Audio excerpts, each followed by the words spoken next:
बिस्मिल्लाहिर्रहमानिर्रहीम। अस्सलाम वालेकुम दोस्तों, उम्मीद करता हूँ मैं आप सब लोग खैरियत से होंगे। बहुत से लोग ना सुबह से लेकर शाम तक गूगल पे सर्च करते रहते हैं, अपने आप को बॉडी स्कैनिंग करते रहेंगे। मुझे कहीं ये मसला तो नहीं है, मुझे कहीं कैंसर तो नहीं हुआ, खुदा ना खास्ता मुझे कहीं जो है वो हार्ट का कोई मसला तो नहीं है, कहीं मुझे जो है कोई इस तरह का मसला तो नहीं है जो डॉक्टर्स को जो है वो समझ नहीं आ रहा। और इस चीज़ को लेकर कभी वो एक डॉक्टर के पास जाते हैं, कभी वो जो है वो दूसरे डॉक्टर के पास जाते हैं। और इवन मैं बहुत से ऐसे लोगों को भी जानता हूं जिन्होंने 800 से ज़्यादा भी ज़िंदगी में इसी चीज़ करवाई। अगर ये बात आपको लग रहा है कि यार ये कोई इस तरह की बीमारी हो गई है जो समझ नहीं आ रही और हमें लग रहा है कि ये जो हमारी ज़िंदगी अब ख़त्म होने वाली है, तो आप अकेले नहीं है, आपके सिवा बहुत से लोगों को जो है वो यही लगता रहता है। इस सिंपल सी चीज़ को कहते हैं हेल्थ एंजाइटी। इस हेल्थ एंजाइटी की आगे टाइप्स भी मैं आपके साथ शेयर करता हूँ, लेकिन ये बड़ी कॉमन है। मैंने बहुत से लोगों को कोच किया है और बहुत से लोगों की ये प्रॉब्लम देखी है। इवन मैं खुद भी इतना ज़्यादा इस एंजाइटी में था कि मैं अभी एक डॉक्टर के चेक करवा के आया हूँ, मुझे लगता था कि यार इसको समझ नहीं आई, मैं थोड़ी देर बाद किसी और डॉक्टर के पास जाता था और फिर थोड़ी देर बाद किसी और डॉक्टर के पास मैं इसी चीज़ कराता था और बहुत कुछ मैंने किया। एंड ऑफ द डे मैंने इस चीज़ को कैसे जो है वो कॉप किया और कैसे मैंने एक इस तरह के इंसान को डील किया जो इंसान 800 से ज़्यादा इसी चीज़ करवा चुका था। बड़ा सिंपल सा सोल्यूशन है। पहले सबसे बात आप समझे ज़रा कि आपको घबराने की, परेशान होने की ज़रूरत नहीं है।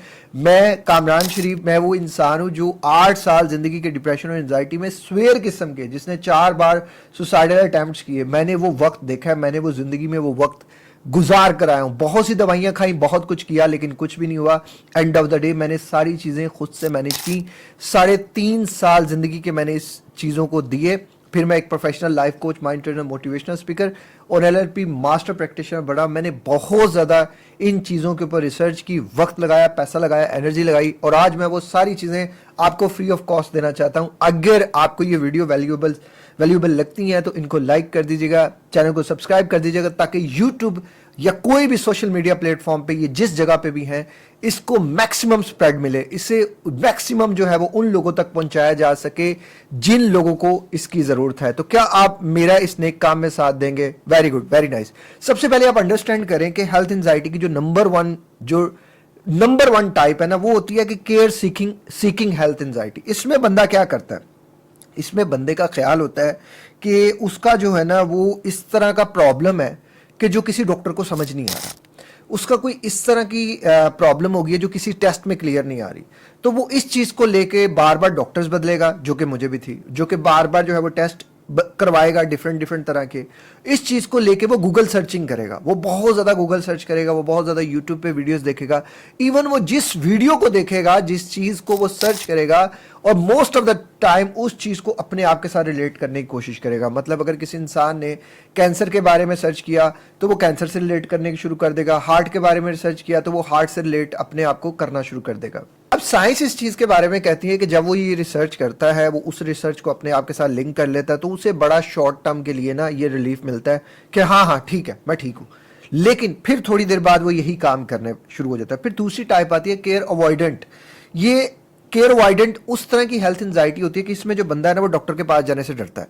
उसके दिमाग में, उसके अंदर कहीं लाशऊर में, कहीं उसके सबकॉन्शियस में सेव हुआ बैठा होता है कि यार मुझे कोई बहुत बड़ी बीमारी है और वो जो बीमारी है मैं डॉक्टर के पास जाऊंगा तो डॉक्टर को पता चल जाएगा, या डॉक्टर जो है वो मुझे कोई इस तरह की बीमारी डायग्नोज कर देगा कि मैं जो हूँ, मैं उस डेंजर से, मैं उस बीमारी से लड़ ही नहीं सकता, मैं उस बीमारी से निकल ही नहीं सकता, मेरी ज़िंदगी तबाह हो जाएगी, मेरी ज़िंदगी जो है वो बर्बाद हो जाएगी। जैसे मैंने एक जो है वो न्यूयॉर्क से एक भाई को जो है वो कोच किया, तो उनका यही मसला था। उन्हें लगता था कि उन्हें एक इस तरह की प्रॉब्लम है क्योंकि उनके फादर को जो था वो स्टमक का कैंसर हुआ था। तो वो यही सोचते थे कि जब वो स्टमक की कोई भी तकलीफ लेके या रेगुलर चेकअप के लिए यूएसए में जाना पड़ता है, तो वो रेगुलर चेकअप के लिए भी जाते थे तो वो इतनी ज़्यादा एंजाइटी एक्सपीरियंस करते थे, इतना ज़्यादा पैनिक हो जाते थे। वो कहते थे कि अब जो है ना वो आने लगा है, अब जो है मेरे टेस्ट में आने लगा है कि मुझे स्टमक कैंसर हो गया। हालांकि अल्लाह का शुक्र है उनको कुछ भी ना हुआ और अल्लाह ताला किसी को भी कुछ ना करे। लेकिन ये जो वक्ती तौर पे जो है वो इंसान डिप्रेशन में चला जाता है, स्ट्रेस में चला जाता है, अपने आप को जो बहुत ज़्यादा कर लेता है, ये सिर्फ और सिर्फ एक माइंड लूप होता है। अगर आप इस माइंड लूप को, जो कि आगे जाके तोड़ना सीख जाएंगे, अगर आपने ये सीख लिया तो आपकी ज़िंदगी बहुत ज़्यादा बदल जाएगी। फिर आज के टाइप 3, ये सोमैटिक हाइपर विजिलेंस होता है। इसमें क्या होता है कि इंसान जो है ना हर वक्त अपने दिल की धड़कन को नोटिस करता रहता है। जैसे मैं भी करता था ना, वो स्टेथोस्कोप लगा के, मैंने बताया भी है, मैं चेक करता रहता था, दिल की धड़कन ज़्यादा होगी, तेज़ होगी, कितनी होगी, 80, 90, 120 इंसान यही चीज करता रहता है और वो बार बार अपनी हार्ट बीट पे फोकस करता रहता है। इस चीज को वो बहुत ज्यादा जो है वो डर के साथ जोड़ देता है, बहुत ज्यादा एंजाइटी ट्रिगर कर लेता है और बहुत ज्यादा जो है वो परेशानी कर देता है हर मूवमेंट में। अगर कुछ लोगों को पेट में भी होती है ना, तो वो पेट की मूवमेंट को भी नोटिस करना शुरू करते हैं, कुछ बॉडी की सेंसेशन को मूवमेंट करना। अब न्यूरो साइंस के मुताबिक जो है ना, एंजाइटी में इंजुला कॉर्टेक्स जो होती है वो ओवर एक्टिव हो जाती है, जो कि बॉडी को सेंसेशंस जो है ना वो एम्पलीफाई करती है, भेजती है। और जो ये जो सेंसेशंस होती हैं इनको आप नोटिस करते हैं और आप नोटिस करने की वजह से आप अपने हेल्थ एंजाइटी के साथ ट्रिगर कर देते हो। फिर आती है एक डिजीज स्पेसिफिक हेल्थ एंजाइटी। अच्छा, ये बहुत, मैं कहता हूं यार ये इतनी कॉमन है। अगर आप जो हेल्थ सीकिंग के बाद अगर ये देखते हैं तो ये तो बहुत ही कॉमन है। इसमें क्या होता है, बंदा हर टाइम बैठ के जो है ना वो कर रहा होता है, कहीं मुझे कैंसर तो नहीं हो गया, कहीं मुझे, अगर उसको थोड़ा सा कोई दिल का मसला या दिल की कोई इस तरह की धड़कन तेज हो जाती है, यार कहीं मुझे हार्ट अटैक तो नहीं आने वाला, कहीं मुझे ब्रेन का कोई ब्रेन ट्यूमर तो नहीं है, कहीं मुझे, जैसे मैंने वो भाई का बताया स्टमक कैंसर वाला, वो भी बार बार यही सोचता था कहीं मुझे स्टमक कैंसर तो नहीं है। ये ऐसे में जो इंसान होता है ना वो हर चीज को डेथ के साथ जोड़ देता है। मतलब उसके ये लगता है कि वो कोई ऐसी प्रॉब्लम में है जिसका अंत जो है ना वो सिर्फ डेथ है, मौत है, और मौत का वक्त जो है वो करीब आ गया। और इस चीज को लेके बहुत ज्यादा एंजाइटी और बहुत ज्यादा जो है वो स्ट्रेस एक्सपीरियंस करता है और अपने आप को खाम खाई एक ऐसी एंजाइटी में डाल देता है जो उसको होती भी नहीं है। और मेजोरिटी में जितनी चीज़ें हेल्थ एंजाइटी वाले सोचते हैं उनको होती नहीं है। इवन 99% वो एक्सपीरियंस करते ही नहीं है थ्रू आउट द लाइफ। वो सोच सोच के अपने आप को बर्बाद और तबाह किए होते हैं, अपना वक्त खराब किए होते हैं। अब बात करते हैं पांचवी किस्म की, जो कि होती है ट्रोमा इंड्यूस्ड हेल्थ एंजाइटी। अब ये क्या होता है कि किसी दिन आप का कोई रिलेटिव जो है वो आईसीयू में एडमिट हुआ, आप उसे देखने गए, जब आपने उसे देखा तो आपके अंदर जो है ना वो एक ऐसी खतरनाक किस्म की बीमारी जो है उसका फियर ट्रिगर हो गया कि यार इसको कोई बीमारी थी, इसको पहले बीमारी थी और इसको पता नहीं चला, और ये इसलिए अब जो है वो डेथ बेड पे आ गया, इसलिए जो है वो अब ये सारी चीज़ों में आ गया। उसमें डिफरेंट सिनेरियोज हो सकते हैं। आप भी क्या करते हो, फिर आप अपने अंदर तलाशने लग पड़ते हो कि यार कहीं मुझे भी तो कोई खतरनाक किस्म की या कोई इस तरह की बीमारी तो नहीं है, यार ये बीमारी जो है ये समझ में नहीं आ रही, या ये जो है वो किसी की पकड़ में नहीं आ रही, मुझे लग रहा है कि कहीं मेरे कोई अंदर बीमारी है, या मुझे ये बीमारी कल को हो जाएगी, या ये मुझे बीमारी होने वाली है, या ये बीमारी अंदर पल चुकी है। आप उस चीज़ को लेकर बहुत ज़्यादा ओवर थिंकिंग करते हो, बहुत ज़्यादा चीज़ों को बहुत ज़्यादा लेकर चले जाते हो। आपका जो ब्रेन का जो अमिगडला जो होता है, जो फियर सेंटर होता है, आपको बहुत ज़्यादा एंजाइटी करना शुरू हो जाता है। आपका वो इतना ज़्यादा ओवर एक्टिव हो जाता है कि आपका जो कॉन्शियस माइंड है, जो लॉजिकल माइंड है, जो प्रीफ्रंटल कॉर्टेक्स है, वो उसको कंट्रोल ही नहीं कर पाता है। और वो उसी तरह आपके इमोशंस को जो है वो एंजुला कॉर्टेक्स जो होता है वो बॉडी सेंसेशंस में करना शुरू हो जाता है। आपकी एंजाइटी में हाइपर अलर्ट हो जाते हो और आप चीज़ों को लेके वो कॉर्टिसोल के एक इस तरह के लूप में फंस जाते हो कि आप बार बार बार बार उसकी तस्दीक करते हो, बार बार डॉक्टर्स के पास भागते हो, बार बार चीज़ों को गूगल चेक करते हो, बार बार चीज़ों को री इंश्योरेंस करते हो। यार बात सुनी, यार तुझे मैं बीमार तो नहीं लग रहा, तुझे मैं बीमार नहीं, हाँ हाँ मैं ठीक हूं, ऐसे आप बार बार अपनी चीजों को अपने अंदर डाउट्स क्रिएट करते हो।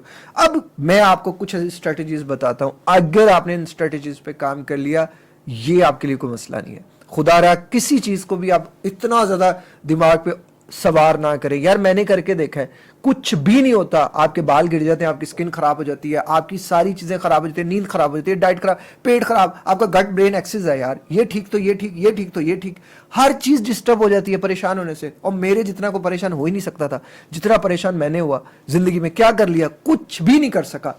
एंड ऑफ द डे मैंने सिर्फ अपने माइंड को समझाया, चीजों को समझाया, गेम बदल गई। अगर आप गेम बदलना चाहते हो, बात करते हैं सेल्फ हेल्प की। देखो अगर आप सोच रहे हो कि मुझे 2 गोलियां ठीक करेंगी, तो सारे माजरत के साथ आप गलत चैनल पर हो। ये चैनल 2-4 गोलियों के बारे में नहीं है, सिर्फ और सिर्फ आपकी सेल्फ हेल्प के लिए कि कैसे आप विदाउट मेडिसिन अपने आप को ठीक कर सकते हैं। पहली बात तो ये कि आपने सिम्टम्स को ठीक करने की कोशिश नहीं करनी, आपने उस चीज को ठीक करने की कोशिश करनी है जो चीज आपको ये डिजीज दे रही है। मतलब रूट कॉज पे बात करेंगे।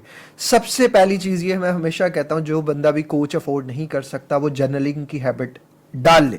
मुफ्त का काम है, मुफ्त में हो जाएगा। मैं जानता हूं आप पैसा नहीं खर्चना चाहते, लेकिन अपना पैसा बचाएं, किसी दूसरे का पैसा भी बचेगा अगर आप अपना पैसा बचा लेंगे और किसी दूसरे का वक्त बचेगा।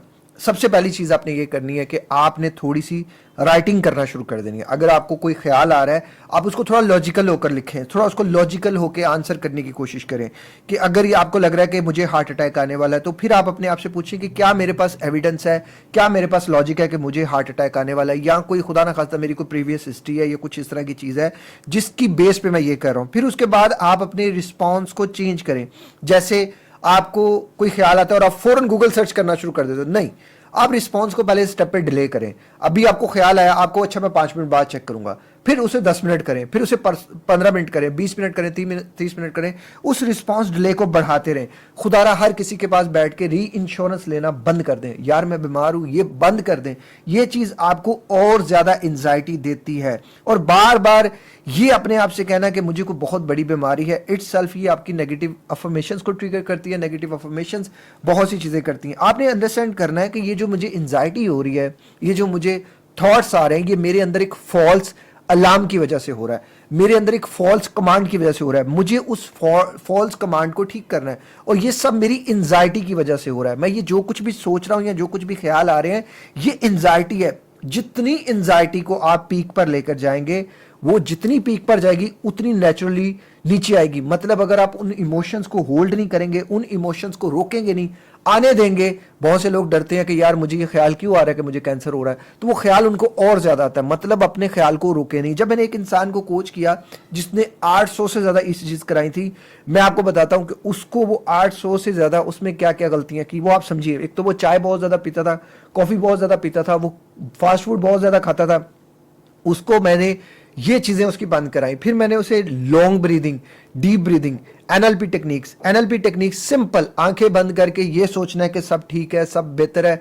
आंखें बंद करके सोचना है कि आप एक पॉसिबल, आप एक सेफ जोन में है, आप एक जो है वो बहुत खुशगवार माहौल में है। ये आप भी कर सकते हैं। सिंपल सी जो है वो मैंने टेक्निक्स आपको बताई हुई है, एनएलपी की, विजुअलाइजेशंस की टेक्निक। फिर मैंने उनको बताया कि आप लॉजिकली थिंकिंग करें कि मेरे पास क्या प्रूफ है कि मुझे कोई दिल का मसला है। ये जो 800 ईसीजीज आपने करवाई हैं, जब भी आपको कोई इस तरह का ख्याल आए, थॉट आए, आप अपने सामने वो 800 ईसीजीज का रिकॉर्ड रखें कि अगर मैं one of the best country में हूं, अगर मुझे खुदा ना खास्ता कोई दिल का मसला होता तो ये हॉस्पिटल बता देता, अगर दिल का मसला होता तो ये हॉस्पिटल बताया था, ये बताया था, ये बताया था। आप थोड़ी बार बार लॉजिकल थिंकिंग करेंगे, आपका लॉजिकल थिंकिंग माइंड जो है वो एक्टिव हो जाएगा, आपका अमिग्डाला जो है वो थोड़ा कम हो जाएगा। क्योंकि बहुत ज्यादा नेगेटिव थिंकिंग कर करके एंजाइटी हम अपने अमिग्डाला को बहुत ज्यादा हाइपर एक्टिव कर देते हैं। तो उसको थोड़ा कमजोर करने के लिए आपको प्रीफ्रंटल कॉर्टेक्स को, लॉजिकल माइंड को स्ट्रॉन्ग करना पड़ेगा। बार बार डेट वाइज उनको करना पड़ेगा। जब आप इसको बार बार करेंगे तो आपका जो है ना ये दिमाग जो है वो खुद ब खुद इस तरफ आ जाएगा। हर सेंसेशन को, जैसे वो इंसान दिल के बारे में बार बार, हर सेंसेशन को मत लेबल करें कि ये कोई प्रॉब्लम है, इसको लेबल करें कि ये सिर्फ एंजाइटी है, ये सिर्फ एंजाइटी है और मैं इसको कंट्रोल कर सकता हूं। अल्हम्दुलिल्लाह मैं ठीक हूं, अल्हम्दुलिल्लाह मैं बेहतरीन हूं। आपका 95% गट में बनता है सेरोटोनिन, ये बात मैं हमेशा कहता हूं। तो गट हेल्थ पे काम करें। गट हेल्थ के लिए बैड बैक्टीरिया को फीड करना बंद कर दें, फास्ट फूड से अवॉइड करें, चाय से, कॉफी से, शुगर से, प्रोसेस फूड से, और ये जो क्रेविंग्स होती हैं तो आप बिला वजह ही खाना शुरू कर देते हैं, इससे बात बंद करें। अपनी डाइट में ओमेगा 3 जो है ना वो ऐड करें। मैग्नीशियम ग्लाइसिनेट के सप्लीमेंट्स मैं खुद भी करता हूं, ये आप लाजमन करें। फूड्स की तरफ रहें, प्रोबायोटिक्स आप फूड से लेने की कोशिश करें। सप्लीमेंट्स में आप एकदम ना जाएं, आप प्रीबायोटिक्स जो है वो फूड से लेने की तरफ रहें। और जिन लोगों को IBS-D होता है, विद डायरिया होता है, उनको जो है वो प्रीबायोटिक्स रिच फूड जो होते हैं वो हमेशा एंजाइटी और जो है ना वो कॉज करते हैं। उन्होंने बहुत ज़्यादा इन चीज़ों को देखना है, सोचना है। नमाज पढ़ें, कुरान पढ़ें, अल्लाह को कसरत से याद करें, वक्त पे सोएं, वक्त पे उठें, जिम ज्वाइन करें, पॉजिटिव सोचें। सारा टाइम अपने आप को ख्यालात में उलझाने के बजाय, गूगल सर्च करने की बजाय पॉजिटिव और प्रैक्टिकल सोच की तरफ लाएं। खुदारा मैं इतनी बात आपको एंड पे कहना ज़रूर मैं समझता हूँ, चाहूँगा कि अगर मैं कर सकता तो आप भी कर सकते हैं। मेरे पास कोई कामरान शरीफ नहीं था, आपके पास कामरान शरीफ है। आप अपनी ज़िंदगी बदल सकते हो, हर कुछ कर सकते हो। जितना टाइम वक्त आप दूसरों से री इंश्योरेंस लेने के लिए करते हो ना, बहुत बहुत मैं कहता हूँ सस्ते में भी आपको ऑनलाइन हेल्प्स मिल जाती हैं। जैसे किसी के सस्ते में भी आपको कोई जो है वो कोई साइकोलॉजिस्ट की आप हेल्प ले लें, नहीं किसी लाइफ कोच की या किसी बड़े बंदे की आप फीस अफोर्ड कर सकते।